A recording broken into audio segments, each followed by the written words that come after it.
बच्चों बेसिकली हमने पहले जो फर्स्ट पार्ट था इस ग्लाइकोलिसिस का, उसके अंदर हम पहले ये देखा कि किस तरह ग्लूकोज जो है वो अच्छा। तो स्टेप वन के अंदर हमने पूरा ऊपर स्टेप में देख लिया कि ग्लूकोज किस तरह हमारे सेल के अंदर आता है।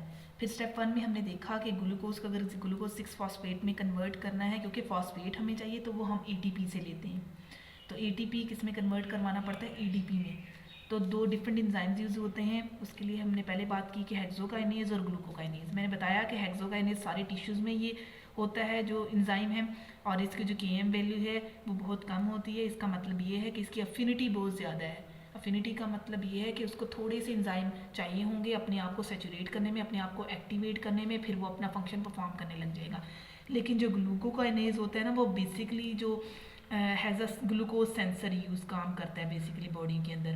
अगर ग्लूकोज की कंसनट्रेशन कम हो रही है या ग्लूकोज की कंसनट्रेशन ज़्यादा हो रही है, तो इन उन सेल्स को ये जाके बेसिकली एक्टिवेट करता है ताकि ग्लूकोज को हम ग्लूकोज 6 फॉस्फेट में कन्वर्ट करें। ये बेसिकली जो इंजाइम होता है पेनक्रिएटिक सेल्स में होता है, लिवर के नहीं, पेनक्रिएटिक बीटा सेल्स में होता है, और लिवर सेल्स के पैरेन्काइमा सेल्स में होता है बेसिकली। ठीक है, ये इंजाइम ये स्पेसिफिकली इन दोनों पार्ट्स में होता है बॉडी की। तो इसकी जो लिपिड कॉर्ड में बताया हुआ है कि जो इसकी केएम वैल्यू है ना वो बहुत ज़्यादा है, और जिसकी वजह से इसकी अफिनिटी क्या है, बहुत कम है, जिसकी वजह से इसको बहुत ज़्यादा कंसनट्रेशन अगर सबस्ट्रेट की होगी तब ये एक्टिवेट होगा।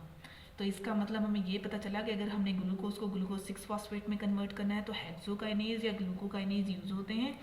हेक्सोकाइनेज का सारे टिश्यूज़ में होता है ये एंजाइम, और जो ग्लूकोकाइनेज है वो स्पेसिफिकली पेनक्रियाटिक बीटा सेल्स और पैरेन्काइमा सेल्स में होता है, लिवर के। अब हम और ये भी बात याद रखें, जब ग्लूकोज को हम ग्लूकोज 6 फॉस्फेट में कन्वर्ट करते हैं तो ये इरिवर्सिबल और रेट डिटर्मिनिंग स्टेप है। इरिवर्सिबल और रेट डिटर्मिनिंग स्टेप का मतलब ये है कि इसको ये रेगुलेट करता है ग्लाइकोलिसिस को, कि बॉडी के अंदर अगर ग्लूकोज बहुत ज़्यादा है तो फिर ये क्या करेगा, ग्लूकोज को कन्वर्ट करेगा एटीपी में। अगर बॉडी के अंदर ग्लूकोज की कंसनट्रेशन बहुत कम है तो फिर ये कन्वर्ट नहीं करेगा, ये एंजाइम को एक्टिवेट ही नहीं करेगा। ठीक है, तो अगर नेक्स्ट स्टेप 2 हमारा क्या है, जो ग्लूकोज को हम किस में कन्वर्ट करेंगे, फ्रुक्टोज 6 फॉस्फेट में।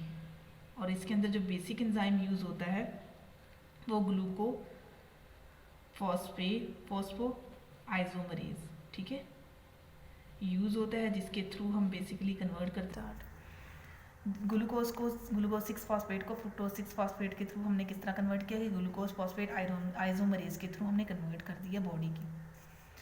अब जो स्टेप 3 है उसके अंदर हम क्या करने लगे हैं कि फ्रुक्टोज 6 फॉस्फेट को हम कन्वर्ट करेंगे फ्रुक्टोज 1,6 बाईफॉस्फेट। ठीक है, बाईफॉस्फेट का मतलब 2 फॉस्फेट लगेंगे, और वो भी किसके थ्रू, एटीपी को यूज़ करते हुए एडीपी में कन्वर्ट करेंगे। ठीक है, क्योंकि यहाँ पे 1 पे भी फॉस्फेट ऐड होगा और 6 पे तो पहले से ही ऐड है। ठीक है, और जिस एंजाइम के थ्रू हम इसको ऐड करवाते हैं उसको हम कहते हैं फॉस्फोफ्रुक्टोकाइनेज 1।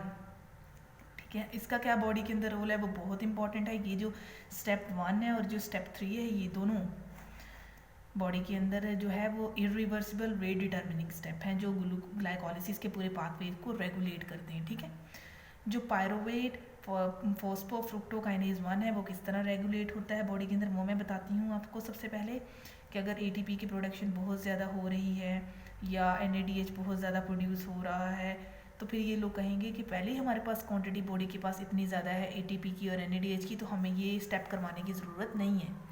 लेकिन अगर बॉडी की रिक्वायरमेंट है कि एएमपी बहुत ज़्यादा है, तो इसका मतलब ये है कि हमें बॉडी के अंदर एटीपी की ज़रूरत है। ठीक है, और कैल्शियम बहुत ज़्यादा यूटिलाइज हो रहा है, तो इसका ये इंडिकेट करता है कि बॉडी के अंदर ये जो है ग्लाइकोलिसिस के रिएक्शन की बहुत ज़्यादा ज़रूरत है। ठीक है, फ्रुक्टोज 6 फॉस्फेट व फ्रुक्टोज 1,6 फॉस्फेट के साथ साथ किस में कन्वर्ट हो जाता है, फ्रुक्टोज 2,6 बाईफॉस्फेट में। ठीक है, ये विद द हेल्प ऑफ कौन से एंजाइम के थ्रू, फॉस्फोफ्रुक्टोकाइनेज 2 एंजाइम के थ्रू ना। मीन के ये यहाँ तो कन्वर्ट होता ही होता है, लेकिन थोड़ा सा ये इसके साथ फ्रुक्टोज 2,6 बाईफॉस्फेट भी बन जाता है with the help of enzyme fructose phosphofructokinase 2।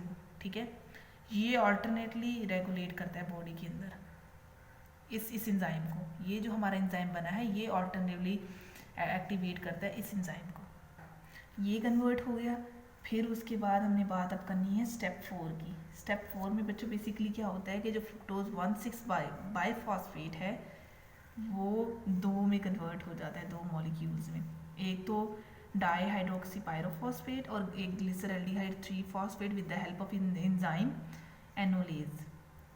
ठीक है, एनोलेज एंजाइम के थ्रू ये कन्वर्ट हो जाता है। ई है ये एनोलेज एंजाइम के थ्रू ये जो फ्रुक्टोज 1,6 बाइफॉस्फेट है ये ग्लिसरल्डिहाइड और डाईहाइड्रोक्सी पायरोफॉस्फेट में कन्वर्ट हो जाता है।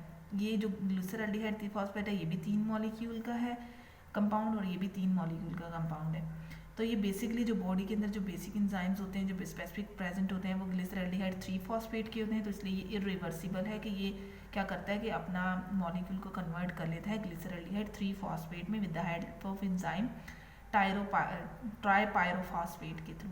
ठीक है, ये लिपन कोड के थ्रू नहीं, अभी आप उनको थोड़ा सा दिखा देती हूँ कि ग्लाइकोलाइसिस का रिएक्शन हुआ। उसके अंदर हमने बाद में पढ़ा कि ग्लाइकोलाइसिस की फॉस्फोराइलेशन कैसे हो जाती है, वो किस तरह बॉडी के अंदर कन्वर्ट हो जाते हैं। ये देखें, ग्लूकोज को हमने ग्लूकोज 6 फॉस्फेट में कन्वर्ट किया with the help of enzyme hexokinase और ग्लूकोकाइनेज और एटीपी को यूज़ कर लिया। उसके बाद हमने इनकी थोड़ी सी KM वैल्यूज़ वगैरह को देखा। ये देखो हेक्सोकाइनेज जिसको हमने ग्लूकोकाइनेज कहा था, स्पेसिफिकली वो पैरेन्काइमा सेल्स और पैनक्रियाटिक सेल्स में होते हैं। उसके बाद हमने थोड़ी सी इनकी KM वैल्यूज़ वगैरह चेक की। ठीक है, उसके बाद हमने बात की कि ग्लूकोकाइनेज को किस तरह बॉडी के अंदर रेगुलेट करें, वो भी मैंने आपको बताया। फिर उसके बाद मैंने आपको सेकंड स्टेप जो बताया वो ये बताया कि ग्लूकोज को ग्लूकोज 6 फॉस्फेट में किस तरह कन्वर्ट करते हैं with the help of phosphogluco isomerase enzyme. ठीक है, उसको कन्वर्ट किया। उसके बाद हमने बात की कि ये जो फॉस्फोफ्रुक्टोकाइनेज की मैंने बात बताया कि फॉस्फोफ्रुक्टोकाइनेज को रेगुलेट कैसे किया जाता है। अगर बॉडी के अंदर ATP की कंसनट्रेशन बहुत ज़्यादा है तो फिर ये क्या करेगा कि या सिट्रेट की लेवल की कंसनट्रेशन, ये सिट्रेट है ना, ये बेसिकली हम क्रब साइकिल के अंदर बेसिकली पढ़ेंगे सिट्रेट को कि किस तरह वो रेगुलेट करता है इसको। ठीक है, बेसिकली यहाँ पे जो बात होगी वो ATP प्रोडक्शन की बात होगी। फिर उसके बाद हमने कहा कि 1,6 बिस्फॉस्फेट में तो कन्वर्ट होता ही होता है। ठीक है, लेकिन उसके बाद फ्रुक्टोज 2,6 बिस्फॉस्फेट में भी कन्वर्ट होने लग जाता है थोड़ा सा with the help of phosphofructokinase 2 enzyme, ये जो लिखा हुआ है। ठीक है, इसके थ्रू फिर हमने कहा कि उनकी रेगुलेशन भी बॉडी के अंदर इस तरह होती है कि अगर ATP बहुत ज़्यादा प्रोड्यूस होने लग जाता है तो ये फिर एंजाइम एक्टिवेट नहीं होते ताकि ग्लाइकोलाइसिस का प्रोसेस ही ना हो। तो तभी मैंने आपको कहा कि स्टेप नंबर 1 और स्टेप नंबर 3 ये दोनों रेट डिटर्मिनिंग और इरिवर्सिबल रिएक्शन है जो पूरी ग्लाइकोलाइसिस को कंट्रोल कर रहे होते हैं। उसके बाद मैंने थोड़ा सा आपको ये गाइड किया कि फ्रुक्टोज 1,6 बिस्फॉस्फेट के थ्रू एल्डोलेज एंजाइम को हम कन्वर्ट कर देते हैं